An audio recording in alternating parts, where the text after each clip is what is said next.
Alors bonjour à tous, aujourd'hui nous continuons notre lecture du catéchisme de l'Église au travers du compendium et nous en sommes rendus à la question numéro 316, qui est la suivante.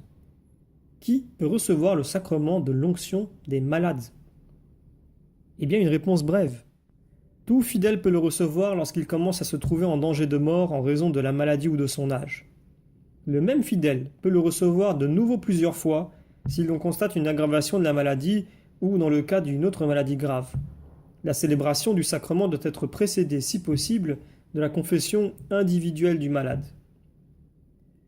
Alors, pour étayer ces propos, prenons deux paragraphes du catéchisme de l'Église, 1514 et 1515, qui nous disent ceci.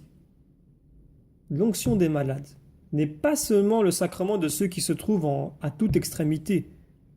Aussi, le temps opportun pour le recevoir est-il certainement déjà arrivé lorsque le fidèle commence à être en danger de mort à cause de la maladie par suite d'affaiblissement physique ou de vieillesse.